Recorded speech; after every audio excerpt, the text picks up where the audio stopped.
Shalom at maligayang pagbabalik sa Israel kasama si Aline.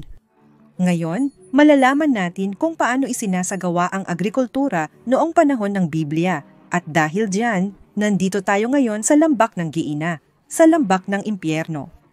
Bababain natin ito, titingnan ang mga uri ng halaman sa lupain ng Israel at aalamin ang mga teknik ng biblikal na agrikultura na ginagawa pa rin dito hanggang ngayon. Kaya kung handa na kayo, simulan na natin. Papasok na tayo ngayon sa lambak ng Giina at sisimulan na natin ang ating paglalakbay sa nakaraan. Dahil makikita natin kung paano ang buhay at agrikultura mahigit 2,000 taon na ang nakalipas. At tingnan ninyo ang napakagandang lugar na ito. At ang pinaka-nakakagulat ay nasa gitna tayo ng Jerusalem, malapit lang sa bundok Sion at sa lumang lungsod ng Jerusalem. At ako ay talagang nasasabik na narito ako sa mga panahong ito. Bakit? Dahil tayo ay nasa Shnat Shemitah, ang taon ng Sabat. Ang lupa ng Israel, nagpapahinga ito ng 1 taon tuwing ika-7 taon. Intindihin natin ng kaunti pa kung paano ito gumagana. Ang pinagmulan ng taong sabatiko ay nasa Biblia, sa Levitico 25. Sabihin mo sa mga anak ng Israel at sabihin mo sa kanila, kapag nakapasok na kayo sa lupang ibinibigay ko sa inyo, ang lupa ay magpapahinga. Amen. Ang iyong ubasan at aanihin mo ang iyong mga bunga. Ngunit sa ika-7 taon, ay magkakaroon ng Sabado ng kapahingahan para sa lupa, 1 Sabado para sa Panginoon. Hindi mo hahasikin ang iyong bukid, ni puputulin ang iyong ubasan. Tulad ng narinig natin, ang taon ng Sabat ay para lamang sa lupain ng Israel at sa taong iyon ay hindi tinatrabaho ang lupa. Tanging mga gawaing pang-maintenance lamang ang ginagawa, halimbawa ang pagdidilig. Ngunit isipin ninyo ang mga tao ng Israel sa bundok Sinai na naririnig ang lahat ng ito na kailangan nilang tigilan ang pagtatanim sa lupa ng 1 buong taon. Gayong ang agrikultura ang literal na pinagkukunan nila ng pagkain, isang usapin ng buhay at kamatayan. Nakasulat? Ano ang kakainin natin sa ika-7 taon, gayong hindi tayo magtatanim o mag-aani? Kaya ipapadala ko ang aking pagpapala sa inyo sa ika-6 na taon. Ipinapangako ng Diyos na pagpapalain ang lupain ng Israel bago ang taon ng Sabat, kaya't hindi kayo mauubusan. Mauubusan ng pagkain, ngunit nagtitiwala ang mga tao sa pangako ng Diyos, dahil ang tradisyong ito ay sinusunod pa rin hanggang ngayon.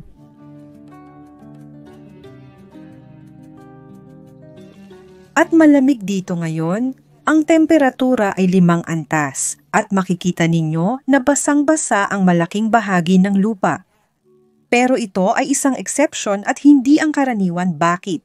Dahil napakabihira ng ulan sa Israel, 60% ng Israel ay disyerto.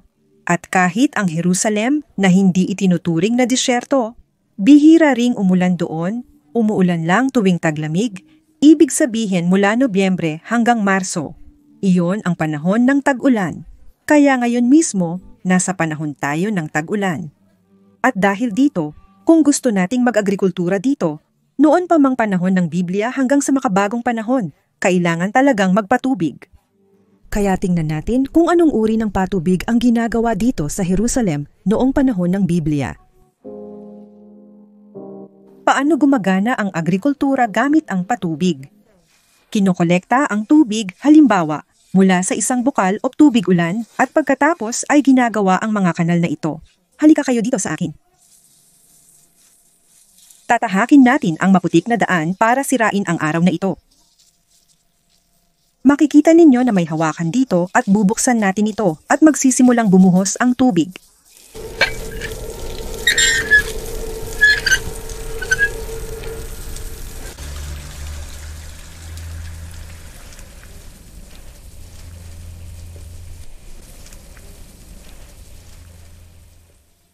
At aagos ito sa kanal at bubuksan natin ang mga maliit na pintuan at ang tubig ay dadaloy sa bawat isa sa mga kanal na ito.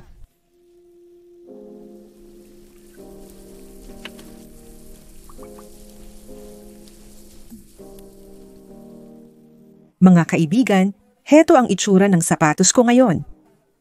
Hindi magandang ideya ang pagsusuot ng bota.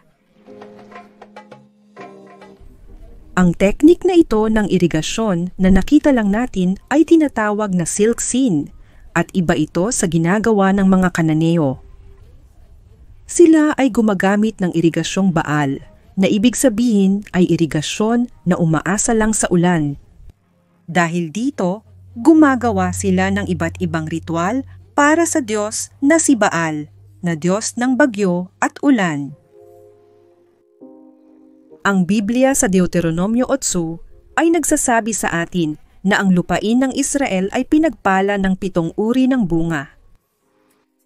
Sapagkat ang Panginoon mong Diyos ay nagdadala sa iyo sa isang mabuting lupain, lupain ng mga ilog, mga bukal at mga batis na umaagos mula sa mga lambak at mga bundok, lupain ng trigo at sebada, ng ubas, igos at granada, lupain ng mga olibo, langis at pulot.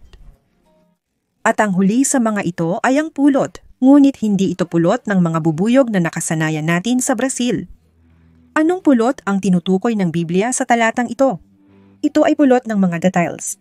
At syempre, dito sa hardin na ito, narito ang 7 uri at magsisimula tayo dito sa pamamagitan ng pagtingin sa puno ng datiles na narito mismo sa tabi ko. Pero namumunga lang ito tuwing tag-init, kaya ngayon ay wala itong mga details. At ito ang pulot ng Biblia, ang pulot na galing sa mga datiles. Isa pa sa 7 uri ng halaman sa lupain ng Israel ay ang punong olibo. Makikita ninyo ito dito sa itaas ko. At mula rito ginagawa ang langis ng olibo na napakahalaga noong panahon ng Biblia. Para saan ito ginagamit? Mula sa mga simpleng bagay tulad ng pagsindi ng mga lampara at syempre ginagamit din ito sa pagkain. Ginagamit din ito bilang gamot para sa mga sugat sa balat at iba pang bagay. Pero ang pinakamalinis na langis, ang pinakamagandang langis sa lahat, para saan ito ginagamit? Ito ay ginagamit at iniaalay sa Diyos. Ito ay ginagamit para sa pagpahid sa mga propeta at hari at ginagamit din ito para sindihan, para sa minora o kandelabra ng templo sa Jerusalem. Pero paano nga ba ginagawa ang langis ng oliba mula sa mga olibo? Para dito, mayroon tayo rito isang pabrika ng langis ng oliba na katulad noong panahon ng Biblia. Kaya ang unang ginagawa noon ay ang pag-ani ng mga olibo. Pwede kayong sumama sa akin? Ang mga olibo ay inilalagay dito sa loob at pagkatapos ay iniikot ito sa ibabaw. Gusto nyo bang ipakita namin sa inyo? Iniikot ang batong ito sa ibabaw at dinudurog nito ang mga olibo para maging paste. Ngayon, ito ay hindi pa olive oil kundi isang paste na may kasamang balat ng olibo, mga buto, lahat ay halo-halo, pati na rin ang langis. Lahat ng ito ay inilalagay sa isang basket na katulad nito. At ngayon, ang basket na ito ay dinadala sa pisaan na makikita natin ang isang replika dito.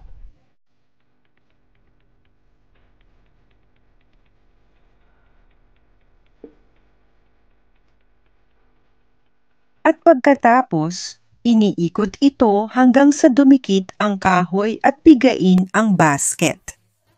At dito, nagsisilbing panala ang basket at ang langis ng oliba ay dumadaloy dito at pumapasok sa espasyong ito. Kaya, sa isang pabrika na halos katulad nito, dito ginagawa ang langis ng oliba na ginagamit sa templo ng Jerusalem. Pero hindi lang langis ng oliba ang bumubuhay sa Jerusalem, kailangan din nating kumain.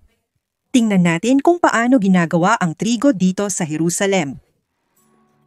Dito makikita natin ang trigo at dito sa itaas ay sebada. Alam ko na parang magulo ang agrikultura ngayon at totoo iyon dahil taon na naman ng sabatikal, taon ng Shemitah. Lahat ng nakikita ninyo dito ay itinanim bago magsimula ang taon Tandaan na dito sa Israel, nagsisimula ang taon tuwing Setyembre, kaya ang agrikultura na nakita natin kanina sa itaas ay mula pa bago mag-Setyembre o mga pananim na tumubo ng kusa. Kukuha tayo dito ng kaunting trigo. Gusto kong ipakita sa inyo. Tingnan niyo ang laki ng mga butil, ang ganda. At para saan ito ginagamit?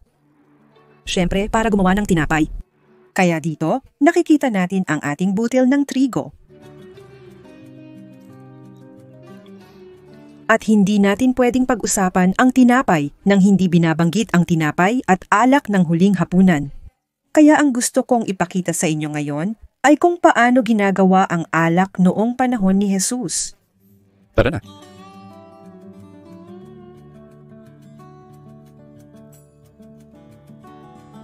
Isipin ninyo na katatapos lang ng anihan ng ubas at dinadala ang mga ito dito sa lugar na tinatawag sa Hebreo na Gat, isang lugar kung saan pinipiga ang mga ubas para makagawa ng katas at alak. Unang-una, inaalis ang sapatos at hinuhugasan ang mga paa. Gaya ng nakikita ninyo, kailangan talaga ang paa ko ay puro putik. Dinadala ang mga ubas dito sa malaking lugar na ito. Inilalagay sila at pagkatapos ay nagsisimula ng tapakan ng mga tao. Bakit ginagawa ito nang walang sapatos? Dahil ang talampakan ng sapatos ay maaaring matigas at mabasag ang buto ng ubas at magiging mapait ang lahat ng ito. Kaya ang malambot na paa ang dudurog sa ubas nang hindi nababasag ang mga buto at pagkatapos ay tatapakan ito at ang katas ng ubas ay dadaloy sa kanal na ito at mahuhulog dito sa loob. Kung kukunin natin ito agad, magkakaroon tayo ng katas ng ubas. At kung hahayaan natin ito dito ng matagal, kasama ng mga amag at lahat ng nandito, ito ay mag-ferment at magiging alak na may alkohol. At pagkatapos, maaari nating kunin ang ating mga banga, punuin ito ng katas ng ubas o ng alak at dalhin pa uwi. Kaya pwede ko rin bang dalhin ito sa ulo ko?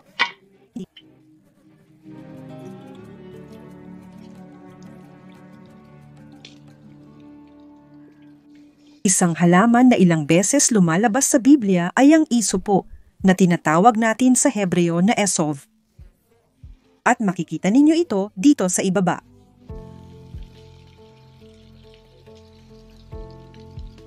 Sayang, di natin maipapasa ang amoy gamit ang kamera. Pero ito ay ginagamit noong panahon ng Biblia para sa paglilinis.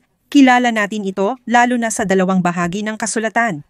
Ang una ay tungkol sa mga tao ng Israel.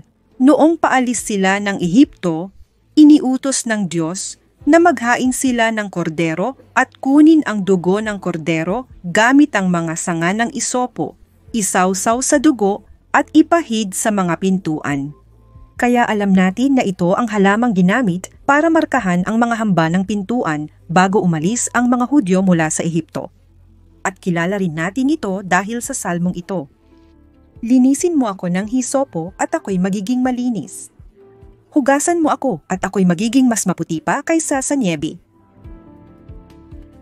Ang agrikultura noong panahon ng Biblia ay napakahalaga. Literal na usapin ng buhay o kamatayan. At malaking bahagi ng araw-araw na buhay ng mga tao ay umiikot dito. Ang mga tao ng Israel ay may mga advanced na teknik sa agrikultura at irigasyon, pero umaasa pa rin sila sa ulan. Isang bahagi ng Biblia na nagpapakita kung gaano kahalaga ang ulan ay noong panahon ng matinding tagtuyot. Si Jacob at ang kanyang pamilya ay pumunta sa Ehipto upang maghanap ng pagkain dahil sa ilog Nile.